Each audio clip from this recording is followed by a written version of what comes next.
ನನ್ನ ಬದುಕಿನ ಅನುಭವದಲ್ಲಿ ಈ ಒಂದು ವಾಕ್ಯವನ್ನು ರಚನೆ ಮಾಡಿದೆ ನಾನು. ಮಾಗಿದವರು ಬಾಗುತ್ತಾರೆ, ಅರೆಬೆಂದವರು ಬೀಗುತ್ತಾರೆ ಅಂತ. ಮಾಗಿದವರು ಅಂದ್ರೇನು? ಅನುಭವ, ಪಕ್ವವಾಗಿರೋರು, ಜೀವನನ ಸರಿಯಾಗಿ ಅರ್ಥ ಮಾಡ್ಕೊಂಡಿರೋರು, ಜ್ಞಾನ ಚೆನ್ನಾಗಿ ತಿಳ್ಕೊಂಡಿರೋರು. ಓಕೆ. ಒಂದು ರೀತಿ ಮ್, ಸಂತೃಪ್ತ ಭಾವವನ್ನು, ಸಮತೋಲನವನ್ನು ಬದುಕಿನಲ್ಲಿ ಇಟ್ಟುಕೊಂಡವರು ಅಂತ ನಾನು ಮಾಗಿದವರು ಅಂತ ಹೇಳ್ತೇನೆ. ಇನ್ನು ಅರೆಬೆಂದವರು ಅಂದರೆ ನಿಮ್ಗೆಲ್ಲ ಗೊತ್ತಿದೆ, ಅರ್ಧಂಬರ್ಧ ಸ್ವಲ್ಪ ತಿಳ್ಕೊಂಡಿರೋದು, ಆದರೆ ಎಲ್ಲ ಗೊತ್ತು ಅಂತ ಏನು ಎಲ್ಲರ ಮೇಲೂ ಹೆಂಗೋ ಆಡ್ಬಿಡ್ತಾರೆ ಅಲ್ವೇ? ಬೇಡ ಅಲ್ಲ. ಅದು ನಾನು ಕಣ್ಣಾರೆ ಕೆಲವ್ರನ್ನೆಲ್ಲ ಗಮನಿಸ್ಬಿಟ್ಟು ಈ ವಾಕ್ಯ ರಚನೆ ಮಾಡಿದ್ದೀನಿ. ಓಕೆ, ನಂದೇ ವಾಕ್ಯ. ನನ್ನ ಹೆಸರು ಜಯಪ್ರಕಾಶ್ ನಾಗ್ತೇಳಿ. ಈ ಯೂಟ್ಯೂಬ್ ಚಾನಲ್ ನೋಡ್ತಾ ಇದ್ರೆ ಸಬ್ಸ್ಕ್ರೈಬ್ ಮಾಡಿ. ಬೇರೆ ಈ ಥರದೊಂದು 1000ಕ್ಕಿಂತ ಮೇಲೆ ವಿಷಯ ಮಾತಾಡಿದ್ದೀವಿ, ಅದು ನಮ್ಮ ಆನ್ಲೈನ್ ಕ್ಲಾಸ್ ಜೊತೆ. ಆ ಥರದೊಂದು ವಿಡಿಯೋ ಇದು. ಓಕೆನಾ? ಸೊ ನಮ್ಮ ಒಬ್ಬ ಸೀನಿಯರ್ ಸ್ಟೂಡೆಂಟು ಶೈಲಜಾ ಅವ್ರಿಗೆ ನಿರೂಪಣೆ ಮಾಡ್ರಿ ಎಂದಿದ್ದೀನಿ. ಬನ್ನಿ ಹೇಗೆ ಮಾಡ್ತಾರೆ ನೋಡೋಣ. ಶೈಲಜಾ ಮೇಡಮ್ ನಮಸ್ಕಾರ. ನಮಸ್ಕಾರ ಸರ್, ಎಲ್ರಿಗೂ ನಮಸ್ಕಾರ. ಸ್ನೇಹಿತರೆ, ಇದುವರೆಗೂ ತಾವು ಸರ್ ಮಾತುಗಳನ್ನ ಕೇಳಿದ್ರಿ. ಅಂದ್ರೆ ನಮ್ಗೆ ಎಲ್ಲಿ ಜ್ಞಾನ ಇರುತ್ತೆ, ಮಾಗಿದವರು ಬಾಗುತ್ತಾರೆ, ಅರೆಬೆಂದವರು ಬೀಗುತ್ತಾರೆ ಅಂತ. ನಿಜವಾದ ಇದು ಬದುಕಿನ ಸತ್ಯವನ್ನ ತಿಳಿಸ್ತಕ್ಕಂಥದ್ದು. ಅಂದ್ರೆ ನಾವ್ ಎಷ್ಟು ಜ್ಞಾನ ಹೆಚ್ಚಾದಷ್ಟು ವ್ಯಕ್ತಿ ವಿನಯಶೀಲನಾಗ್ತಾನೆ. ಅಜ್ಞಾನ ಅಂತಕ್ಕಂಥದ್ದು ಈ ಅಹಂಕಾರಕ್ಕೆ ಕಾರಣ ಆಗುತ್ತೆ ಅನ್ನೋದು ಇದ್ರ ಒಂದು ಆಳವಾದ ಅರ್ಥ. ಬನ್ನಿ ನಮ್ ಸ್ನೇಹಿತರು ಈ ವಿಷಯದ ಬಗ್ಗೆ ಏನ್ ಹೇಳ್ತಾರೆ ಅಂತ ಕೇಳೋಣ. ಮೊದಲನೇದಾಗಿ ಮಾಲತಿ ಮೇಡಮ್, ತಮ್ಮ ಅಭಿಪ್ರಾಯವನ್ನ ತಿಳಿಸಿ. ನಮಸ್ತೆ ಮೇಡಮ್. ಮಾಗಿದವರು ಬಾಗುತ್ತಾರೆ ಅಂದಾಗ ಹೆಚ್ಚು ತಿಳ್ಕೊಂಡವ್ರು ಏನಾಗ್ತಾರೆ, ವಿನಯಶೀಲರಾಗ್ತಾರೆ. ವಿದ್ಯೆಗೆ ವಿನಯವೇ ಭೂಷಣ ಅನ್ನೋ ರೀತಿಯಲ್ಲಿ ಜ್ಞಾನವಂತರೇನಾಗ್ತಾರೆ, ವಿನಯವಂತರಾಗ್ತಾ ಹೋಗ್ತಾರೆ. ಕವಿ ಹೇಳಿರೋ ರೀತಿಲಿ ಮೂಡುವನೋ ರವಿ ಮೂಡುವನೋ ಅನ್ನುವಂತ ಒಂದು ಪದ್ಯದಲ್ಲಿ ಏರಿದವನು ಚಿಕ್ಕವನಿರಲೇಬೇಕು ಎಂಬ ಮಾತನ್ನು ಸಾರುವನು ಅಂತ ನಾವು ಹೆಚ್ಚು ಎತ್ತರಕ್ಕೆ ಏರಿದಾಗ ನಾವು ಸಣ್ಣ ಪ್ರಮಾಣದಲ್ಲಿರೋ ರೀತಿಯಲ್ಲಿ ವ್ಯಕ್ತಪಡಿಸ್ಕೋಬೇಕು ಅಂತ. ಮತ್ತೆ ಗಾದೆ ಮಾತೇಳೋ ರೀತಿಯಲ್ಲಿ ತುಂಬಿದ ಕೊಡ ತುಳುಕುವುದಿಲ್ಲ ಅಂತ. ಹೆಚ್ಚು ಒಂದು ಅರೆ ಬರೆ ಅರ್ಧ ಬರ್ಧ ತುಂಬಿರುವಂತ ಕೊಡ ಏನಾಗುತ್ತೆ, ತುಳುಕುತ್ತೆ. ತುಂಬಿರೋ ಅಂತ ಒಂದು ಕೊಡ ತುಳುಕುವುದಿಲ್ಲ. ಆ ರೀತಿ ಹೆಚ್ಚು ಜ್ಞಾನವನ್ನ ತಿಳ್ಕೊಂಡವರು ಬಾಗ್ತಾರೆ ಅಥವಾ ವಿನಯಶೀಲರಾಗಿರ್ತಾರೆ. ಅರೆಬೆಂದವರು ಬೀಗುತ್ತಾರೆ ಅಂದ್ರೆ ಕಡಿಮೆ ಜ್ಞಾನವನ್ನ ಹೊಂದಿರುವಂತವ್ರು ಹೆಚ್ಚಿನ ಜ್ಞಾನವನ್ನ ಪಡ್ಕೊಂಡಿದ್ದೀವಿ ಅನ್ನುವಂತ ಅಹಂ ಮತ್ತೆ ಜಂಬದಿಂದ ಬೀಗುವಂತ ಒಂದು ಪ್ರಯತ್ನವನ್ನ ಮಾಡ್ತಾರೆ. ಜ್ಞಾನಿಗಳಾಗುವಂತವರು ವಿನಯಶೀಲರಾಗಿರ್ತಾರೆ ಮೇಡಮ್. ಈ ಅರ್ಧ ಬರ್ಧ ತಿಳ್ಕೊಂಡಿರುವಂತವ್ರು ಅಂದ್ರೆ ಹೆಚ್ಚಿನ ಒಂದು ಜಂಬವನ್ನ, ಮಾತುಗಾರಿಕೆ ಹೆಚ್ಚು ಮಾಡುವಂತದ್ದು, ಅಹಂಕಾರವನ್ನ ಪಡುವಂತ ಒಂದು ಮನೋಭಾವವನ್ನ ನಾವು ಕಾಣ್ತೀವಿ ಮೇಡಮ್. ಆದ್ರೆ ಹೆಚ್ಚು ತಿಳ್ಕೊಂಡು ವಿನಯವಂತರಾಗಿರುವಂತದ್ದೇ ಉತ್ತಮ ಅಂತ ಹೇಳ್ತೀನಿ ಮೇಡಮ್. Thank you. ತುಂಬಾ ಚೆನ್ನಾಗಿ ಹೇಳಿದ್ರು ಮೇಡಮ್. ವಿನಯಶಾಲಿ ವಿಜಯಶಾಲಿ ಅನ್ನೋ ಅರ್ಥದಲ್ಲಿ ತುಂಬಾ ಸೊಗಸಾಗಿ ತಮ್ಮ ವಿಚಾರಗಳನ್ನು ವ್ಯಕ್ತಪಡಿಸಿದ್ರಿ. ಧನ್ಯವಾದಗಳು ಮೇಡಮ್. ಹಾಗೆ ಹರಿಪ್ರಸಾದ್ ಸರ್, ಈ ವಿಷಯದ ಬಗ್ಗೆ ತಮ್ಮ ಅಭಿಪ್ರಾಯವನ್ನು ತಿಳಿಸಿ. ಮಾಗಿದವರು ಬಾಗುತ್ತಾರೆ, ಅರೆಬೆಂದವರು ಬೀಗುತ್ತಾರೆ. ವಿಷಯ ಬಹಳ ಸೂಕ್ತವಿದೆ ಈ ಕಾಲಕ್ಕೆ ಅಂತ ನಾವು ನೋಡ್ತಾ ಇರ್ತೀವಿ. ಜನ ಸುಮ್ಮನೆ ಏನು ವಿಷಯ ಇಲ್ಲ ಅಂತ ಸುಮ್ಮನೆ ಮಾತಾಡ್ತಾನೆ ಇರ್ತಾರೆ.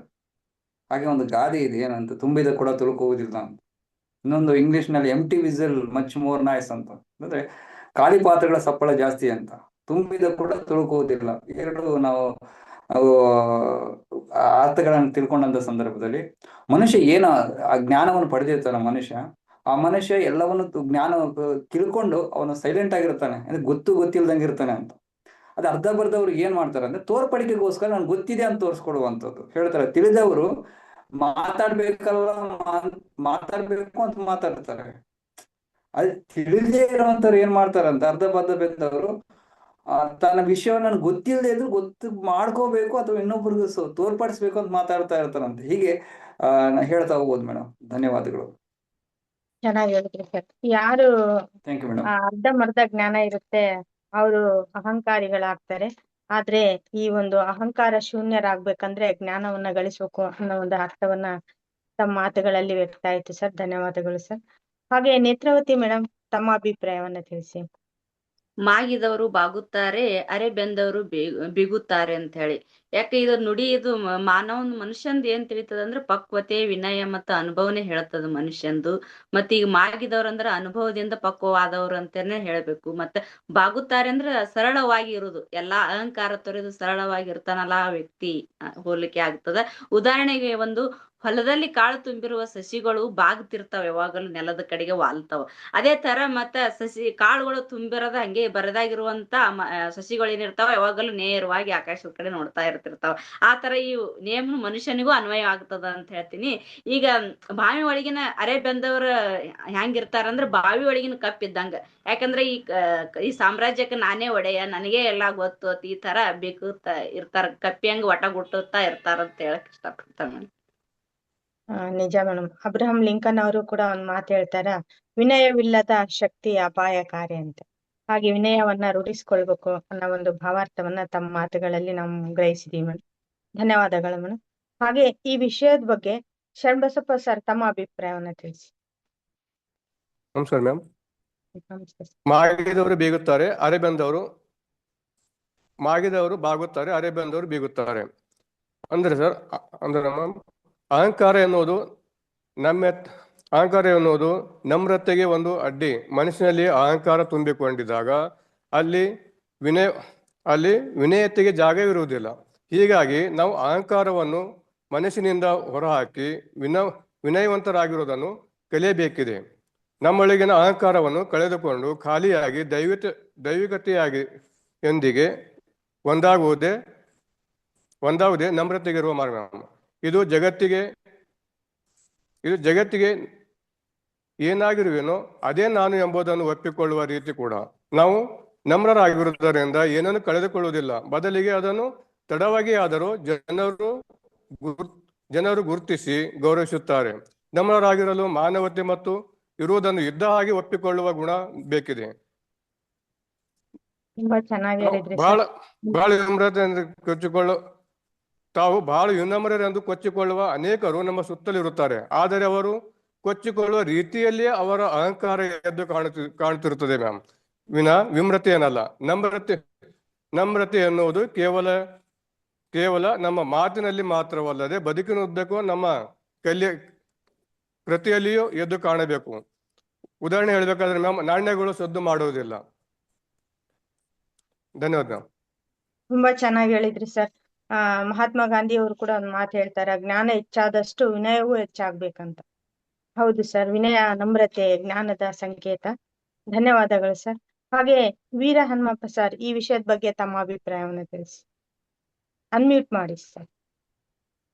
ಮಾಗಿದವರು ಬಾಗುತ್ತಾರೆ, ಅರೆಬೆಂದವರು ಬೀಗುತ್ತಾರೆ. ಅಂದ್ರೆ ಮಾಗಿದವರು ಸಮಾಜದಲ್ಲಿ ಅವರು ತಿಳುವಳಿಕೆ ಇರ್ತಕ್ಕಂಥವ್ರು, ಬುದ್ಧಿವಂತರು, ಅನುಭವಸ್ಥರು, ಜೀವನದಲ್ಲಿ ಕಷ್ಟ ಸುಖವನ್ನು ಅನುಭವಿಸಿರ್ತಕ್ಕಂಥವ್ರು. ಅವರು ಯಾವಾಗಲೂ ಬೇರೆಯವರಿಗೆ ಪರವರಿಗೆ ತಿಳಿದಂಥವ್ರು, ಅನುಭವ ಇರ್ತಕ್ಕಂಥವ್ರು. ಯಾವುದೇ ಒಂದು ವಿರೋಧಾಭಾಸವನ್ನಾಗ್ಲಿ ವ್ಯಕ್ತಪಡಿಸೋದಿಲ್ಲ. ಯಾಕಂದ್ರೆ ಅವ್ರಿಗೂ ಗೊತ್ತಿರುತ್ತೆ, ನಮಗೆ ಅನುಭವ ಇದೆ, ಅವ್ರಿಗೆ ಅನುಭವ ಇಲ್ಲ. ಅವ್ರಿಗೆ ಒಂದು ಸಾಮ್ಯತೆಯನ್ನು ಕಂಡ್ಕೊಂತಾರೆ. ಬೇರೆ ಎಲ್ಲರಿಗೂ ಸಹ ಸಾಮ್ಯತೆಯಿಂದ ಇದ್ದು ಸಾಮ್ಯತೆಯಿಂದ ಇರ್ತಾರೆ. ಮತ್ತೆ ಅರೆಬೆಂದವರು ಅಲ್ಪ ಸ್ವಲ್ಪ ತಿಳುವಳಿಕೆ ಇರ್ತಕ್ಕಂಥವ್ರು ಅಥವಾ ಸರಿಯಾದ ಒಂದು ಅನುಭವ ಇಲ್ಲದೆ ಇರ್ತಕ್ಕಂಥವ್ರು. ಅವರು ನಾನೇ ದೊಡ್ಡವರು, ಎಲ್ಲರಿಗೂ ಸಹ ನಾನೇ ದೊಡ್ಡವರು ಅಂತ ತೋರ್ಸ್ಕೊಳಕ್ಕೆ ಪ್ರಯತ್ನ ಪಡ್ತಾರೆ. ಅವರಿಗೆ ಮಾತು ಮತ್ತೆ ಕೃತಿಗಳಲ್ಲಿ ಸಾಮ್ಯತೆ ಇರೋದಿಲ್ಲ. ಈ ಮಾಗಿದವರು ಅವರು ಅಂದ್ರೆ ಜ್ಞಾನಿಗಳು, ಅನುಭವಸ್ಥರು. ಅವರು ಮಾತು ಕೃತಿಗಳ ಸಾಮ್ಯತೆಯಿಂದ ಇದ್ದು ಅವ್ರ ಕೃತಿಗಳಲ್ಲೇ ಮುಂದೆ ಇರ್ತಾರೆ. ಅವರು ಕೃತಿಗಳಲ್ಲೇ ತಮ್ಮ ಮಾತುಗಳನ್ನು ವ್ಯಕ್ತಪಡಿಸ್ತಾ ಇರ್ತಾರೆ. ಆದ್ರೆ ಅರೆಬೆಂದವರು ಅವ್ರಿಗೆ ಬರೀ ಮಾತುಗಳದೇ ನಂದೇ ಜಾಸ್ತಿ, ನಂದೇ ಜೋರು ಅಂತ ಬಿಟ್ಟು ಮಾತಾಡ್ತಾ ಇರ್ತಕ್ಕಂಥವ್ರು. ಓಕೆ ಮೇಡಮ್, ಥ್ಯಾಂಕ್ ಯು, ಧನ್ಯವಾದಗಳು. ತುಂಬಾ ಚೆನ್ನಾಗಿ ಹೇಳಿದ್ರಿ ಸರ್, ಧನ್ಯವಾದಗಳು ಸರ್. ಹಾಗೆ ನವೀನ್ ಸರ್, ಈ ಮಾಗಿದವರು ಬಾಗುತ್ತಾರೆ, ಅರೆಬೆಂದವರು ಬೀಗುತ್ತಾರೆ, ಈ ಒಂದು ವಿಷಯದ ಬಗ್ಗೆ ವಿಡಿಯೋ ಕನ್ಕ್ಲೂಡ್ ಮಾಡಿ ಮೇಡಮ್, ಟೈಮ್ ಆಗೋಯ್ತು. ವಿಡಿಯೋ ಕನ್ಕ್ಲೂಡ್ ಮಾಡಿ. ನಮಸ್ಕಾರ ನಮ್ಮ ಸ್ನೇಹಿತರು ಅಭಿಪ್ರಾಯವನ್ನ ತಿಳಿಸಿದ್ರು. ತಮ್ಮ ಅಭಿಪ್ರಾಯವನ್ನ ಕಾಮೆಂಟ್ ಮಾಡೋದ್ರ ಮೂಲಕ ತಿಳಿಸಿ ಈ ಒಂದು ವಿಡಿಯೋವನ್ನ ತಮ್ಮ ಸ್ನೇಹಿತರಿಗೆ, ಕುಟುಂಬ ವರ್ಗದವರಿಗೆ ಹಂಚಿ. ಧನ್ಯವಾದಗಳು.